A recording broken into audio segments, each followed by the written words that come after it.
The Big Bang Theory made loneliness funny, then turned it into friendship. But behind those perfect punchlines were real lives the laugh track never covered. Private battles, sudden breakups, career pressure, and moments that quietly changed everything.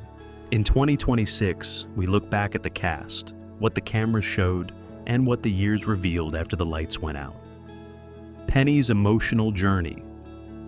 Penny arrived in Pasadena like sunlight through a window, street smart, instinctive, and refreshingly unimpressed by the intellectual world next door.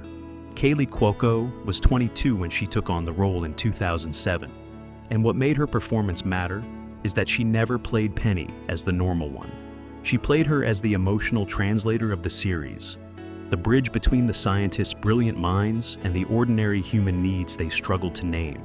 Penny's humor wasn't just reaction, it was survival. She could tease, challenge, and soften a room in the same breath, grounding the show whenever it threatened to float away into pure caricature. Over time, Penny grew from aspiring actress to a woman finding her footing, building confidence in a life that didn't arrive the way she first imagined. That arc resonated because it felt real.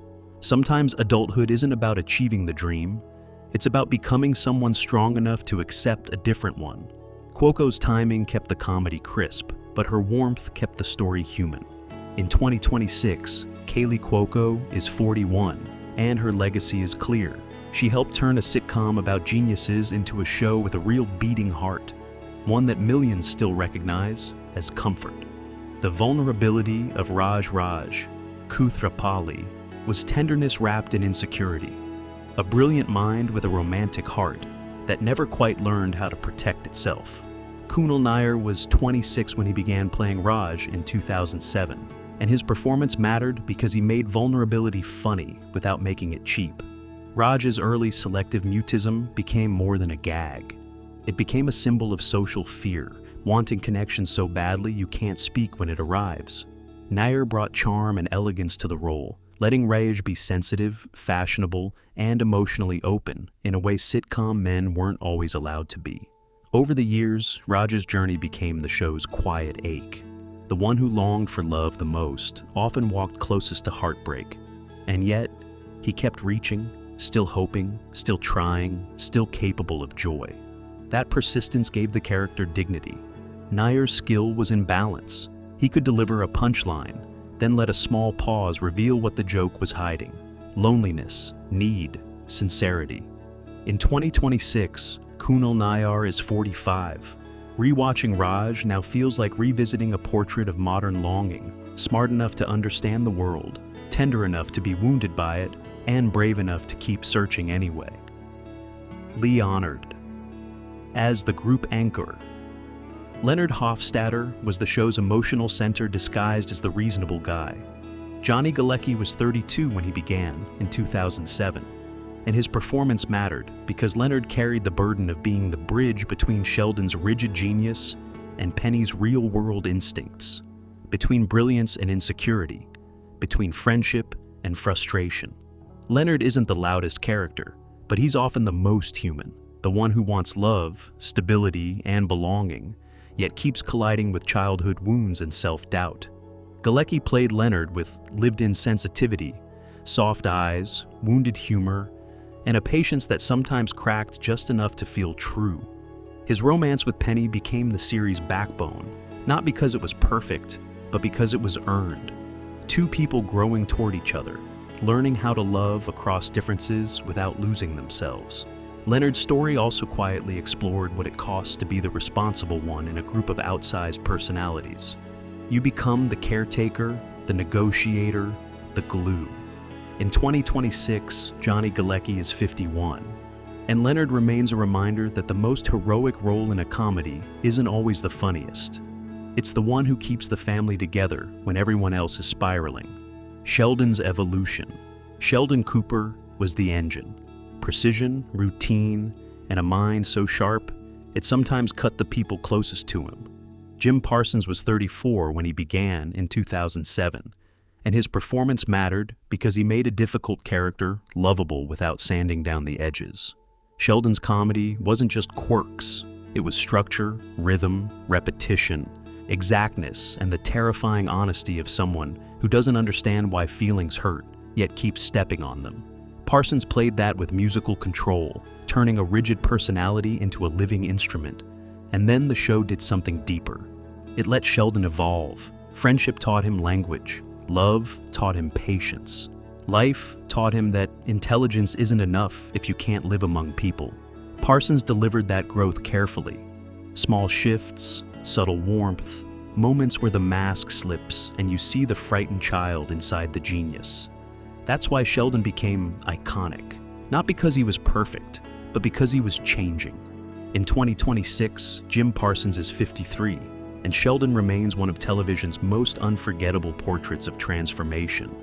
Proof that even the most rigid mind can learn tenderness, one hard-earned step at a time. Stewart's relatable struggle. Stuart Bloom was the show's quiet ache hiding inside a punchline, the comic book store owner who always seemed one step behind life, yet never stopped showing up. Kevin Sussman, born December 4th, 1970, was 39 when he first appeared in 2009. And his performance mattered because Stewart made the world outside the main apartment feel real. He wasn't a genius with awards or a romance built for the spotlight. He was the guy trying to keep the lights on, trying to belong, trying to be included without becoming a joke. Sussman played Stewart with gentle specificity, awkwardness without cruelty, desperation without melodrama, humor that often carried a bruise underneath it. Over time, the character evolved from a recurring sad sack into something warmer, a true friend orbiting the group, and eventually someone allowed a little happiness of his own. That arc worked because Sussman never asked the audience to pity Stewart. He simply let him be human. In 2026, Kevin Sussman is 56, and rewatching Stewart now feels like rewatching a reminder that not everyone in a sitcom gets to be the hero. Yet the people who keep trying are often the most relatable ones. Kripke as the academic rival. Barry Kripke was confidence weaponized, loud, smug, and always ready to needle Sheldon at exactly the wrong moment. John Ross Bowie, born May 30th, 1971, was 38 when he began appearing in 2009. And his performance mattered because Kripke gave the show a rival who felt real inside the academic world. Not evil, just competitive, petty, and brilliantly annoying. Bowie understood the secret to making an antagonist enjoyable. Play him like he's the hero of his own story. Kripke isn't trying to be liked, he's trying to win. And that makes his scenes crackle, because he forces the main characters, especially Sheldon, to confront something they can't easily solve with intelligence. Ego. Bowie's comedic precision made Kripke unforgettable, turning small appearances into instant energy spikes while still letting the character occasionally show flashes of camaraderie when it benefited him. In 2026, John Ross Bowie is 55, and rewatching Kripke feels like revisiting the show's sharper seasoning, proof that sitcom worlds don't feel complete until someone walks in and pokes the soft spot on purpose. Amy's path to intimacy. Amy Farrah Fowler entered the series like a mirror held up to Sheldon. Brilliant, rigid, socially awkward, and quietly lonely. Mayim Bialik, born December 12, 1975, was 35 when she first appeared in 2010. And her performance mattered because Amy transformed the show's emotional range. What began as an intellectual match gradually became one of television's most satisfying slow-burn evolutions. A woman learning friendship, humor, and intimacy without losing her identity. Bialik played Amy with exquisite control, awkward pauses, over-precise phrasing, and sudden bursts of longing that revealed how badly Amy wanted to be included. And as Amy grew closer to Penny and Bernadette, the show deepened. It wasn't just about men behaving strangely. It was about people learning how to connect.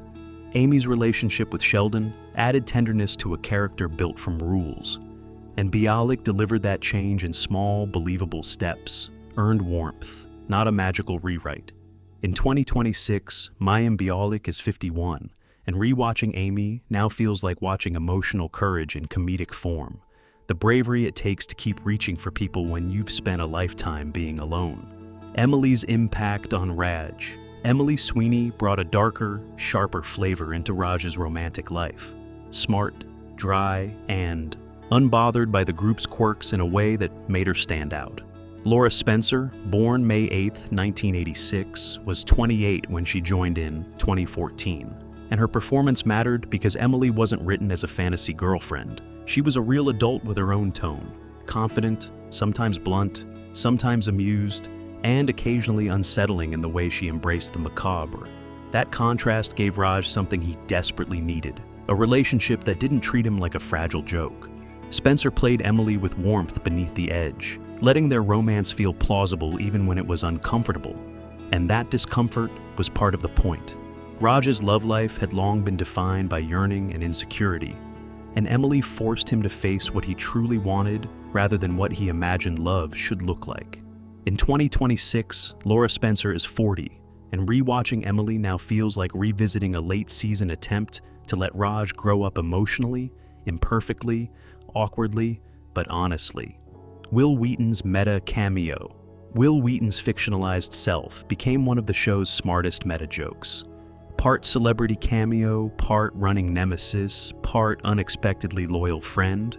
Will Wheaton, born July 29, 1972, was 37 when he first appeared in 2009, and his performance mattered because he gave Sheldon a rival outside the science world, someone who could hurt him with something more dangerous than logic: social play.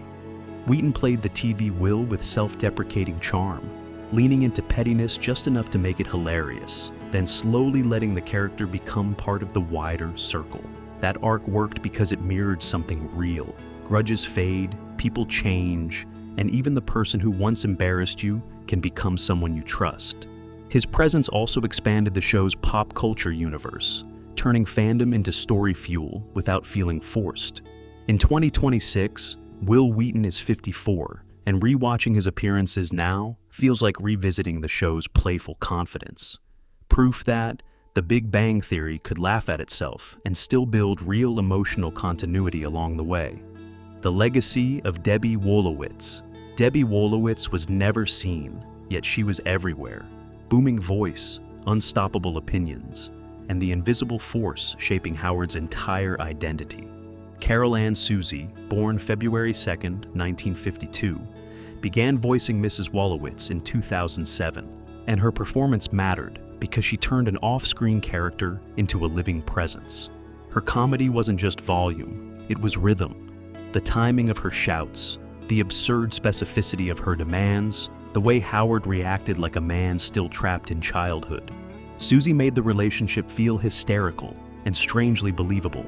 And as Howard matured, Debbie's voice became more than a joke. It became the sound of family history, smothering, loving, exhausting, impossible to fully escape. Suzy's work proved a rare truth. You can build a character with nothing but voice and consequence. She passed away on November 11, 2014 at 62, after a brief battle with cancer. And the show's farewell carried real grief because it felt like losing an actual member of the household. Rewatching now, her voice is a time capsule, comic, loud, and heartbreakingly permanent. The pressure of family expectations. Dr. Koothrappali brought a different kind of pressure into Raj's world, the voice of family expectation, tradition, and the complicated love that arrives as criticism.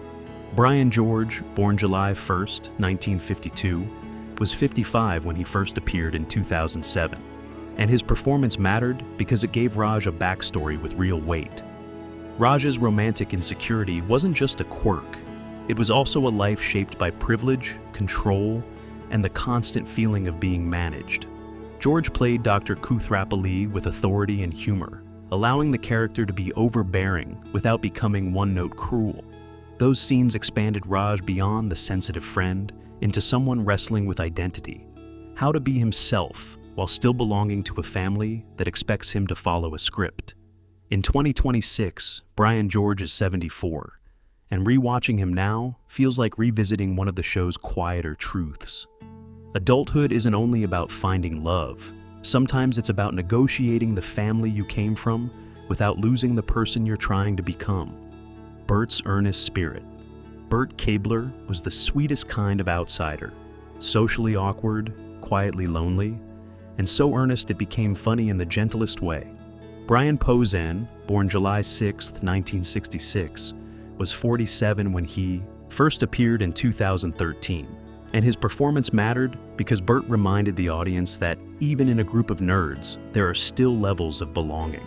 Posehn played Bert with soft humility, letting the character be overlooked without turning him into a punchline. His crushes, his awkward attempts at friendship, his surprising moments of confidence. Bert felt like the person always at the edge of the circle, hoping someone would make space. And when the group did make space, the show gained warmth, inclusion as comedy, not humiliation. Posehn's dry delivery and weary sweetness made Bert instantly memorable, a character who could deliver a laugh and then leave a little ache behind it. In 2026, Brian Posehn is 60, and rewatching Bert now feels like revisiting a quiet moral of the series. The kindest person in the room is often the one who's been left out the longest. Mary Cooper's maternal warmth. Mary Cooper walked into the series like comfort from a different world.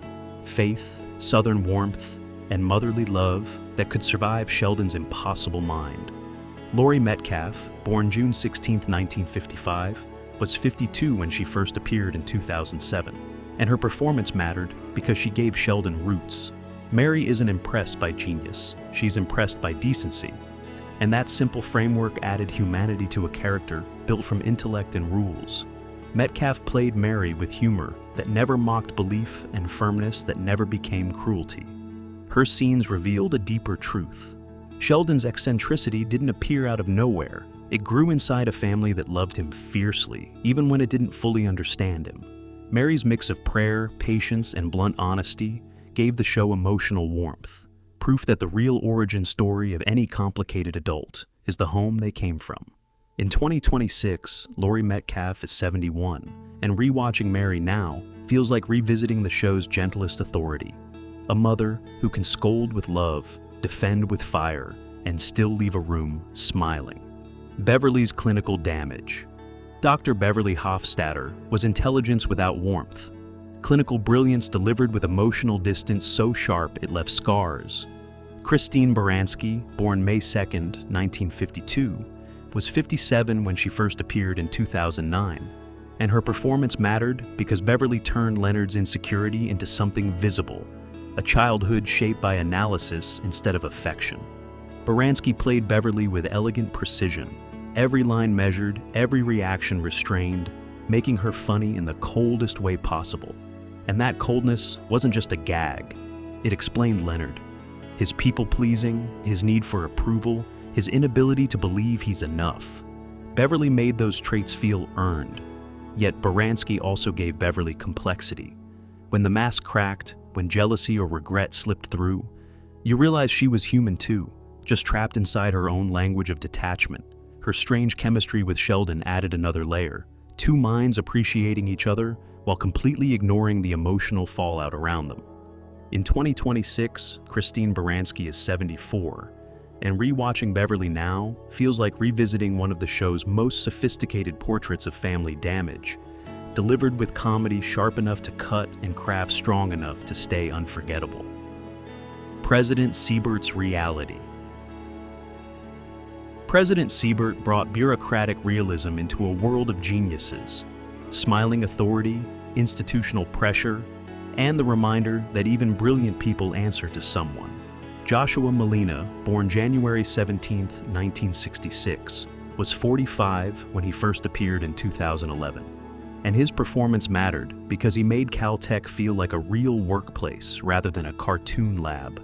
Seibert's scenes showed the politics of science, funding, public image, deadlines, and the quiet negotiation between individual brilliance and institutional needs. Malina played him with wit and ease, giving the character a dry charm that kept authority from becoming dull. He wasn't a villain, he was the system in human form, sometimes supportive, sometimes annoyed, always managing.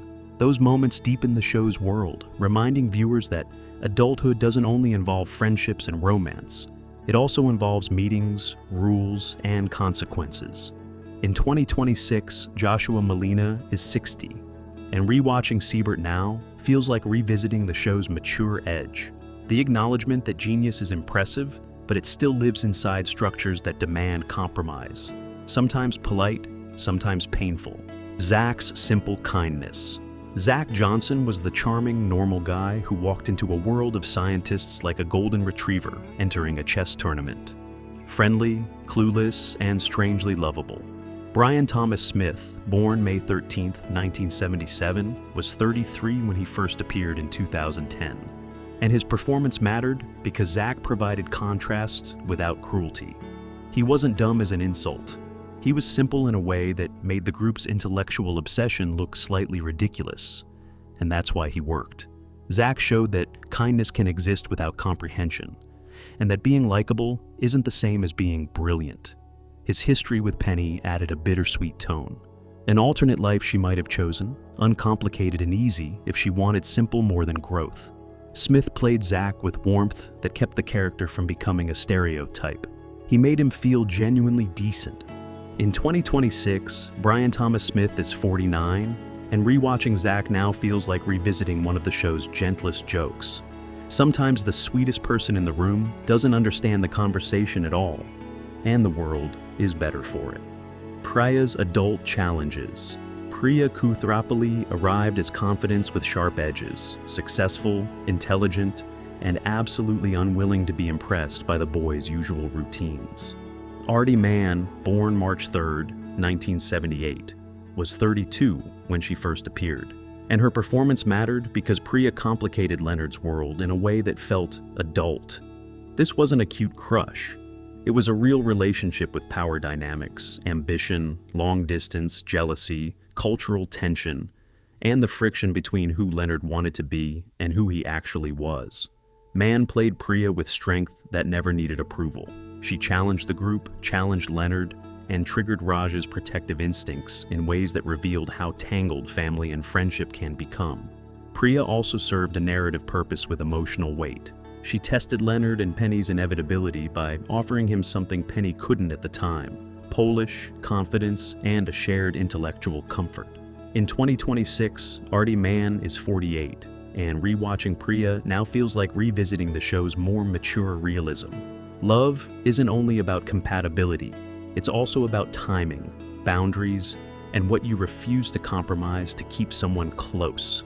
Mrs. Koothrappali's Reach Mrs. Koothrappali brought the full force of family expectation, traditional values, relentless matchmaking, and the kind of maternal pressure that arrives disguised as love. Alice Amter, born May 11, 1966, was 41 when she first appeared in 2007. And her performance mattered because Raj's loneliness wasn't only personal, it was cultural and familial. Mrs. Koothrappali's phone calls and demands were funny, yes, but they also revealed a deeper truth. Raj was fighting two battles at once: his own insecurity and his family's insistence that his life follow a plan. Amter played the role with comedic authority, making the character overbearing without turning her into a monster. There were always hints of genuine care under the control, the sense that she truly believed she was protecting her son, even if she was suffocating him. Those scenes expanded Raj's identity, reminding the audience that adulthood isn't just self-discovery, it's also negotiating the people who raised you. In 2026, Alice Amter is 60, and rewatching Mrs. Koothrappali now feels like revisiting a familiar sitcom truth. Parents can love you deeply and still be the loudest obstacle between you and your own life. Leslie Winkle's blunt power. Leslie Winkle was blunt truth with a lab coat. Smart, sarcastic, and completely uninterested in protecting anyone's ego. Sarah Gilbert, born January 29, 1975, was 32 when she first appeared, and her performance mattered because Leslie changed the group dynamic instantly. She wasn't impressed by Sheldon's theatrics, she wasn't seduced by Leonard's sensitivity, and she didn't play along with the boys' social rituals. That candor created comedy with bite, because it punctured the men's self-importance in a way they weren't prepared to handle. Gilbert played Leslie with dry confidence, making her feel like a real scientist in a real workplace rather than a sitcom device. Even with limited appearances, she left a mark. The reminder that the world contains women who don't soften themselves to be more palatable, and that honesty can be its own kind of power. In 2026, Sarah Gilbert is 51, and rewatching Leslie now feels like revisiting a character who was ahead of the show's early tone, sharp, self-assured, and proof that sometimes the funniest person in the room is the one who refuses to pretend. Hallie's symbolic growth. Hallie Wolowitz may not dominate screen time, but she changed the meaning of Howard's life, and that mattered. Pamela Adlon, born July 9, 1966, voiced Hallie beginning in 2016, and her presence mattered because the show's characters finally stepped into something beyond dating and ambition. Parenthood. Hallie became a symbol of growth. Howard, once defined by immaturity and ego, suddenly responsible for someone smaller than himself. The comedy around Hallie often revealed Howard's tenderness, panic, protectiveness, joy, exhaustion, the emotional reality of becoming a father. Adlon's contribution sits in the show's later warmth, where the story quietly shifts from young adults figuring it out to adults building a life. In a series famous for jokes, Hallie represents legacy, what remains when the punchline ends. In 2026, Pamela Adlon is 60, and rewatching Hallie's impact now feels like a soft closing note for the show itself. Proof that The Big Bang Theory wasn't only about intelligence, it was about people finally learning how to love, commit, and grow up together. Bernadette's fierce evolution. Bernadette arrived small and sweet, then revealed herself as one of the show's fiercest forces. Melissa Rauch, born June 23, 1980, was 29 when she joined in 2009, and her performance mattered because she turned contrast into power, a high voice paired with razor wit, warmth paired with intimidation, love paired with boundaries. Bernadette didn't just fix Howard, she demanded he grow up. And as their life expanded into marriage and motherhood, Rauch kept the character sharp without losing her humanity. Bernadette's ambition and career success added a modern realism to the sitcom world. Love doesn't replace ambition, and motherhood doesn't erase identity. Rauch played Bernadette as a woman who could nurture and still dominate a room, often becoming the one person the others were truly afraid to cross. Yet beneath the toughness were flashes of vulnerability, fear of being underestimated, exhaustion from carrying too much, love expressed through blunt truth. In 2026, Melissa Rauch is 46, and rewatching Bernadette now feels like watching a character who grew into her own authority. Proof that strength doesn't always arrive loudly. Sometimes it arrives with a smile and a warning. Howard's transformation and rap. Howard Wolowitz began as swagger with a neon suit, flirting too hard, bragging too loudly, and hiding insecurity behind performance. Simon Helberg was 27 when he started the role in 2007, and what made his work matter is how completely he transformed Howard over time. Helberg gave Howard comic extravagance, voices, gestures, physical timing, but he also gave him growth, the man-child becoming a husband, then a father, then a true friend who could finally stand beside the others without needing to posture. Unlike the PhDs around him, Howard's identity had to be built differently, through competence, loyalty, and the humility to change. Helberg played that maturation without losing the character's comedic DNA. Howard remained funny, but the humor became warmer, less desperate. His relationship with Bernadette sharpened the story's emotional stakes, love that demands responsibility, not just charm. And behind it all, the shadow of family, especially the famous unseen mother, gave Howard a tenderness Helberg knew exactly when to reveal. In 2026, Simon Helberg is 46. Rewatching Howard now feels like watching a man learn the hardest lesson in comedy. The bravest glow-up isn't style, it's character. Maybe that's why The Big Bang Theory still hits in 2026. Because it wasn't only jokes, it was loneliness with a laugh track, insecurity disguised as sarcasm, and the quiet hope that one day you'll find people who understand your strange little world. Some cast stories stayed bright. Others turned complicated, marked by pressure, headlines, and private battles the camera never showed. But the work remains preserved in every rerun, like a familiar room you can still walk back into when life feels heavy. If this tribute stayed with you, please like, subscribe, and tell us below Which character felt like your comfort? And which cast story surprised you most?